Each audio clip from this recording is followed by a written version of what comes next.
Chapter 8 Cell Structure and Functions. You have already learned that things around us are either living or non living. Further, you may recall that all living organisms carry out certain basic functions. Can you list these functions? Different sets of organs perform the various functions you have listed. In this chapter, you shall learn about the basic structural unit of an organ, which is the cell.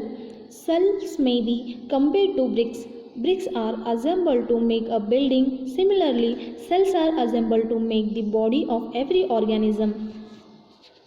8.1 Discovery of the cell. Robert Hooke in 1665 observed slices of cork under a simple magnifying device. Cork is a part of the bark of a tree. He took thin slices of cork and observed them under a microscope. He noticed partitioned boxes or compartments in the cork slice, figure 8.1.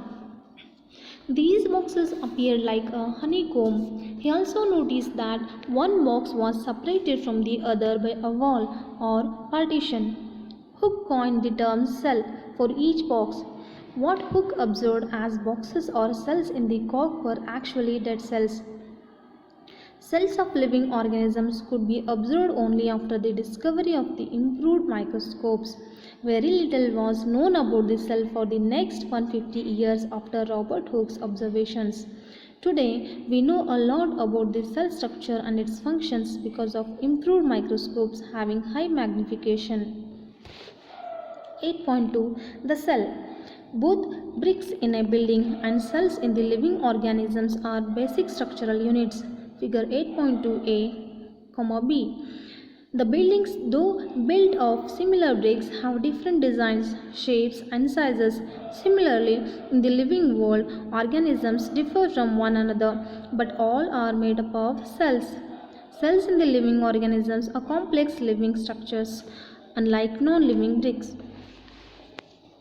The egg of a hen represents a single cell and is big enough to be seen by the unaided eye. 8.3 Organisms show variety in cell number, shape, and size. How do scientists observe and study the living cells? They use microscopes which magnify objects. Stains or dyes are used to color parts of the cell to study the detailed structure. There are millions of living organisms. They are of different shapes and sizes. Their organs also vary in shape, size, and number of cells. Let us study about some of them. Number of cells. Can you guess the number of cells in a tall tree or in a huge animal like the elephant? The number runs into billions and trillions. Human body has trillions of cells which vary in shapes and sizes. Different groups of cells perform a variety of functions. A billion is 1,000 million, a trillion is 1,000 billion. Organisms made up of more than one cell are called multicellular organisms. Multi means many, cellular means cell. The number of cells being less in smaller organisms does not in any way affect the functioning of the organisms. You will be surprised to know that an organism with billions of cells begin life a single cell, which is the fertilized egg. The fertilized egg cell multiplies and the number of cells increase as development proceeds. Look at figure 8.3a and b. Both organisms are made up of single cell.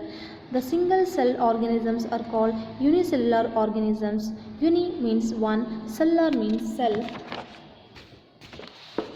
A single cell organism performs all the necessary functions that multicellular organisms perform. A single cell organism like amoeba captures and digests food, respires, excretes, grows and reproduces. Similar functions in multicellular organisms are carried out by groups of specialized cells forming different tissues. Tissues in turn form organs. Shape of cells. Refer to figure 8.3a. How do you define the shape of amoeba in the figure? You may say that the shape appears irregular. In fact, amoeba has no definite shape unlike other organisms.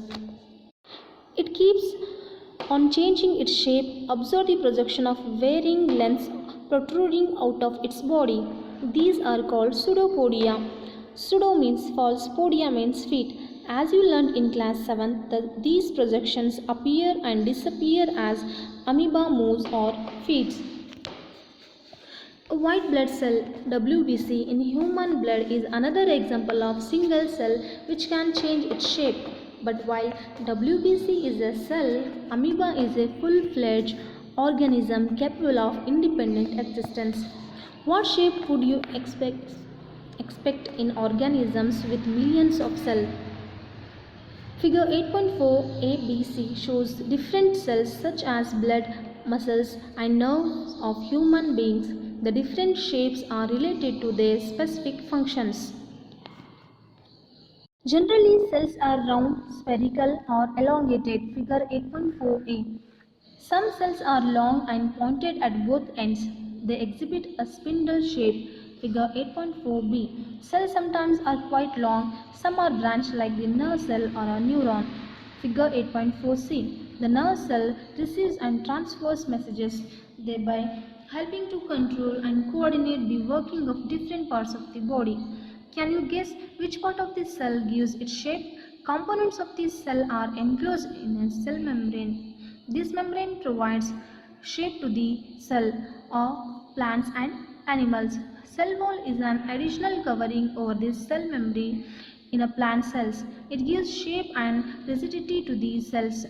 Figure 8.7. Bacterial cell also has cell wall. Size of cells.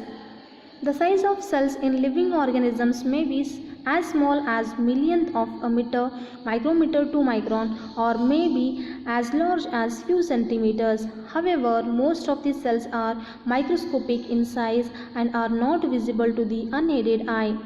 They need to be enlarged or magnified by a microscope. The smallest cell is 0.1 to 0.5 micrometer in bacteria. The largest cell, measuring 170 mm into 130 mm, is the egg of an ostrich. Activity 8.2. Boil a hen's egg. Remove the shell. What do you observe? A white material surrounds the yellow part. White material is albumin, which solidifies on boiling. The yellow part is yolk. It is a part of the single cell. You can observe this single cell without any magnifying device. The size of the cell has no relation with the size of the body of animal or plant. It is not necessary that the cells in the elephant be much bigger than those in a rat. The size of the cell is related to its function. For example, nerve cells both in the elephant and rat are long and branched. They perform the same function, that of transferring messages. 8.4. Cell structure and function. You have learned that each living organism has many organs. You have studied in class 7th about the digestive organs, which together constitute the digestive system. Each organ in the system performs different functions such as digestion, assimilation and absorption. Similarly, different organs of a plant perform specific or specialized functions. For example, roots helps in the absorption of water and minerals. Leaves, as you have learned in class 7, are responsible for synthesis of food. Each organ is further made up of smaller parts called tissues. A tissue is a group of similar cells performing a specific function. Paley realized that an organ is made up of tissues which in turn are made up of cells. The cell in a living organism is the basic structural unit. 8.5. Parts of the cell.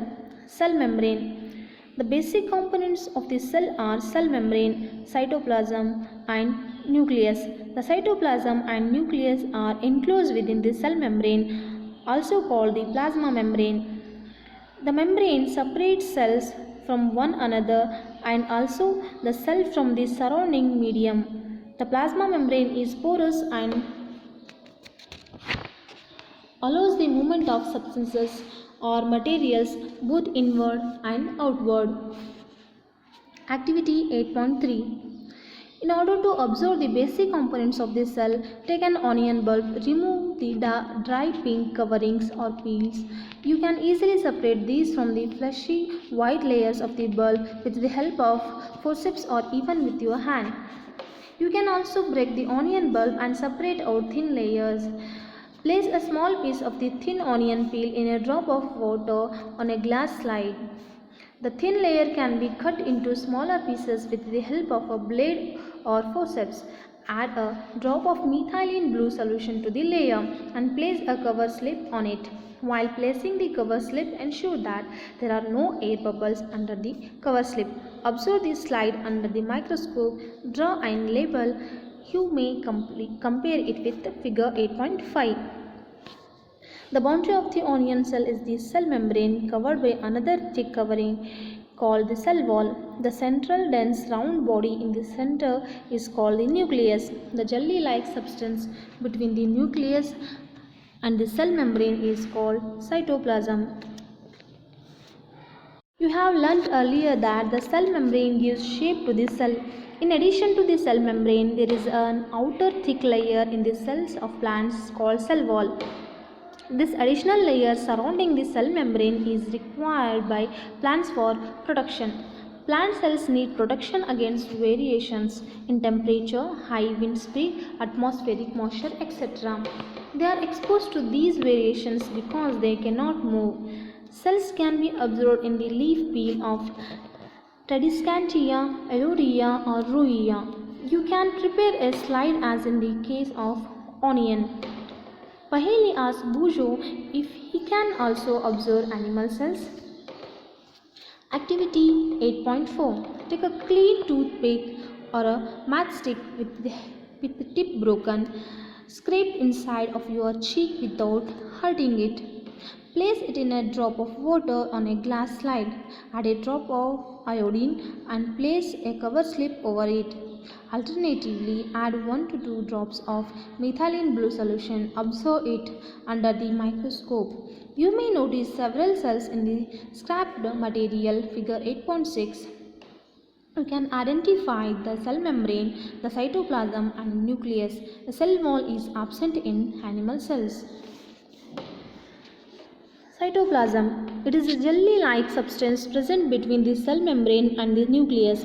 Various other components or organelles of cells are present in the cytoplasm. These are mitochondria, Golgi bodies, ribosomes, etc. You will learn about them in later classes. Nucleus. It is an important component of the living cells. It is generally spherical and located in the center of the cell. It can be stained and seen easily with the help of a microscope. Nucleus is separated from the cytoplasm by a membrane called the nuclear membrane. This membrane is also porous and allows the movement of material between the cytoplasm and the inside the nucleus. With a microscope of higher magnification, we can see a smaller spherical body in the nucleus. It is called the nucleolus. In addition, nucleus contains thread-like structures called chromosomes. These carry genes and help in inheritance or transfer of characters from the parents to the offsprings. The chromosomes can be seen only when the cell divides. Gene. Gene is a unit of inheritance. In living organisms, it controls the transfer of hereditary characteristics from parents to offsprings. This means that your parents pass some of their characteristics on to you. If your father has brown eyes, you may also have brown eyes. If your mother has curly hair, you might also end up having curly hair. However, the different combination of genes from parents results in different characteristics. Nucleus, in addition to its role in inheritance, acts as control center of the activities of the cell. The entire content of living cell is known as protoplasm. It includes the cytoplasm and the nucleus. Protoplasm is called the living substance of the cell. The nucleus of the bacterial cell is not well organized like the cells of multicellular organisms. There is no nuclear membrane. The cells having nuclear material without nuclear membrane are termed prokaryotic cells. The organisms with these kinds of cells are called prokaryotes. Pro means primitive, karyon means nucleus. Examples are bacteria and blue-green algae. The cells like onion cells and cheek cells having well-organized nucleus with a nuclear membrane are designated as eukaryotic cells. All organisms other than bacteria and blue-green algae are called eukaryotes. U means true, karyon means nucleus. While observing the onion cells under the microscope, did you notice any blank-looking structures in the cytoplasm? It is called vacuole. It could be single and big as in an onion cell. Cheek cells have smaller vacuoles. Large vacuoles are common in plant cells. Vacuoles in animal cells are much smaller. You might have noticed several small colored bodies in the cytoplasm of the cells of Tradescantia leaf. They are scattered in the cytoplasm of leaf cells. These are called plastids. They are of different colors. Some of them contain green pigment called chlorophyll. Green color plastids are called chloroplasts. They provide green color to the leaves. You may recall that chlorophyll in the chloroplast of leaves is essential for photosynthesis. 8.6 Comparison of plant and animal cells. If you recall activity 8.3 and 8.4, you should be able to compare plant and animal cells. Observe the plant and animal cell carefully in figure 8.7a-b. Let us tabulate the similarities and distinguish features of plant and animal cells. Only a few features are mentioned. You may add more in table 8.1. Comparison of plant cell and animal cell. Serial number part plant cell, animal cell. Serial number 1 cell membrane present. Serial number 2 cell wall present, absent. Serial number 3 nucleus, 4 nuclear membrane, 5 cytoplasm, 6 plastids, 7 vacuole. Thank you.